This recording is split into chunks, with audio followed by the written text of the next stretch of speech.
तो वो तो समझ नहीं पाएंगे कथा में होता क्या है, उनको सुननी चाहिए कि नहीं?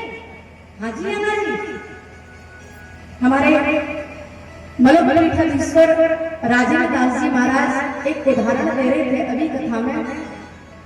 उन्होंने कहा कि हमारे वृंदावन के पास एक गांव है जिसका नाम है धौरेरा। धौरेरा गांव की घटना है, पहले राजा रहा करते थे, जब पहाड़ी बाबा थे ना तभी की घटना है, ज्यादा समय नहीं हुआ। तब महाराज जी वक्तव्य देते थे, जनता को सुनाते थे कि अच्छी राह पर चलना चाहिए, संतों का संग करना चाहिए। नित्य प्रति 1-2 घंटे महाराज जी प्रवचन देते थे, खूब चकाचक चलता था। और उधर धौरेरा गांव के जो राजा थे ना, उन्हें एक लगन लगी थी कि वो कथा में जरूर आते थे। वहां से राजा जैसे ही प्रिय सज्जनों वृंदावन आते, फिर शाम होते होते घर पहुंच जाते, तो रानी ने कथा नहीं सुनी। और जैसे कथा नहीं सुनी ना, तो रानी के मन में क्या आया कि अरे मेरे राजा है ना, वो संतों के पास जाते हैं, महात्माओं के पास जाते हैं, और वहां जाकर होगा क्या, उन्होंने तो अपनी गृहस्थी बसाई नहीं, और मेरे राजा को भी वो महात्मा बना देंगे। यही तो डरती है माता जी है। ज्यादा कहीं आना जाना हो तो लगता है कहीं हमारे स्वामी भी न हो जाए, हैं बाबा जी न बन जाए। वही हाल रानी का हुआ था। रानी ने सोचा, राजा सुबह होते होते नित्य प्रति कार्य करके और चले जाते हैं, और शाम को आते हैं, हे भगवान की ऐसा न हो ये भी कहीं संत न बन जाए, फिर हम लोगों का क्या होगा। प्यारे, अब रानी ने सोचा कि देखो प्रजा है, कौन पालन करेगा जब राजा ही महात्मा हो जाएंगे तो। अब रानी ने कहा कि कोई नहीं, दासी तू मेरी बात सुन ले। उस दासी को बुलाया और दासी से कहा, दासी तू मेरी बात को ध्यान से सुनना, और जो ये राजा है ना हमारे जो प्रभु जी हैं, वो नित्य प्रति वृंदावन जाते हैं, और मुझे ऐसा लगता है कहीं गृहस्थाश्रम को न छोड़ दें, कहीं विरक्ति न ले जाए। तो तू ऐसा कर दे, कोई प्रपंच ऐसा रच दे जिससे कि राजा का विश्वास संतों से हट जाए। किससे हट जाए? संतों से हट जाए। प्यारे, अब तो दासी ने मना कर दिया, रानी मैं इस कार्य को बिल्कुल नहीं कर सकती, और अच्छी बात है जहाँ सत्संग मिलता हो, विवेक की प्राप्ति होगी तो राज्य भी अच्छा चलेगा, लेकिन बिल्कुल भी यहाँ राजा माने नहीं, और रानी भी हट पकड़ गई। और रानी ने दासी से कहा कि तुझे मैं असरफी दूंगी और तू चले जा, बस इस कार्य को कर दे। प्यारे, यहाँ से दासी गई और जाकर पहुंच गई वृंदावन, और जहां महाराज श्री प्रवचन दे रहे थे, बीचों बीच सभा में आकर खड़ी हो गई, अपने पेट से कपड़ा बांध लिया, और जैसे कपड़ा बांधा आकर खड़ी हो गई, कहने लगी, अरे सुनते हो। अब संत भगवान देखने लगे प्रवचन करते करते कोई माता जी आई है, तो उन्होंने कहा हाँ देवी कहिए। तो कहने लगे कि अरे प्रवचन देते देते इतना समय हो गया, अब तुम्हें इसका भी पता है जो मेरे पेट में बच्चा पल रहा है तुम्हारा, ऐसा क्यों किया।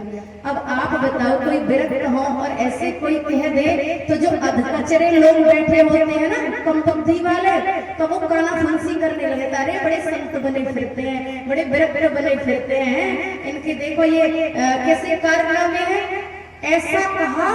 तो संत भगवान ने कहा, कोई नहीं देवी आप बैठिए, जब कथा विराम लेगी मैं आपकी सारी समस्याओं को सुनूंगा, आप बैठ जाइए। वहीं पर वहां के महंत जो थे ना तब वो खड़े हो गए, उन्होंने कहा, हे भगवान ऐसा कैसे हो सकता है, एक संत पर इतना बड़ा कलंक लगाए दे रही है, कोई स्त्री आई है और ऐसे शब्द बोले जा रही है। उस स्त्री से कहा कि तू यहाँ से खड़ी हो जा और इधर आ जा।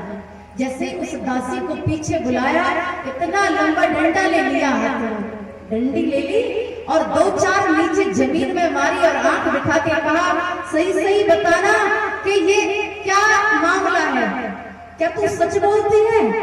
तो उसने 1-2 बार तो कहा कि हाँ मैं सही कह रही हूँ। तब कहा, तुझे जान से खत्म कर दूंगा अगर तुमने सही नहीं बोला तो। सही बता कि ये सब तू कैसे कह सकती है। अब तो जहाँ मरने का डर होता है ना प्यारे, वहां सच निकल जाता है। उस कहीं मेरी जान से मैं चली न जाऊं तो मैं सच ही बोल दूं। और उसने कहा नहीं महाराज जी, मुझे तो धोरेरा वाली रानी ने भेजा है कि उनके प्रभु जी बैठे हैं आगे कथा सुनने, कि इनका विश्वास संतों से उठ जाए। प्यारे, अब तो जैसे ही कहा वैसे ही महंत जी कहने लगे कि तू इस बात को स्वीकार कर और बीच सभा में कहना कि मुझे रानी ने भेजा है, ये सब ऐसा नहीं है, मैं गलत बोल रही हूँ। क्योंकि जो मनुष्य बैठे हैं ना कम बुद्धि के, वो तो सोचेंगे महाराज जी को गलत बोलने लग जाएंगे, टीका टिप्पणी करने लग जाते हैं लोग।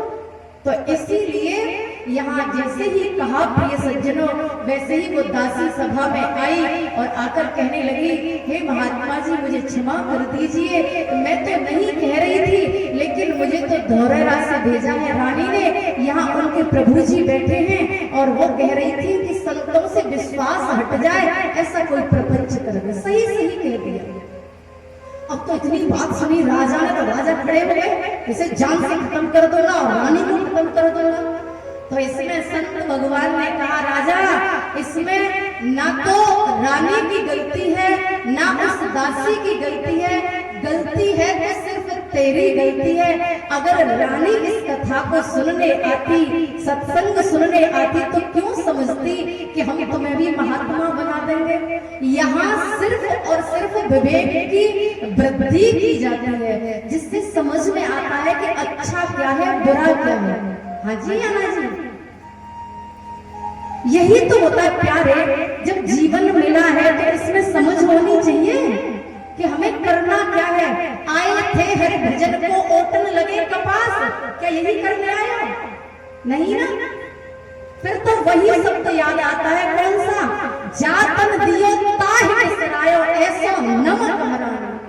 जो घरों से नहीं निकलते कथा सुनने, क्या होता है?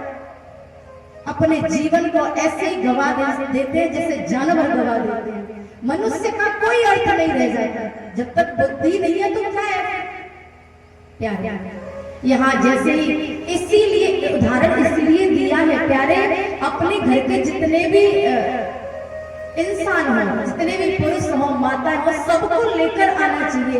न जाने कथा में कौन सी प्रभु ऐसी बात निकलवा दे जो आपका जीवन को धन्य कर दे। बोलिए वृंदावन।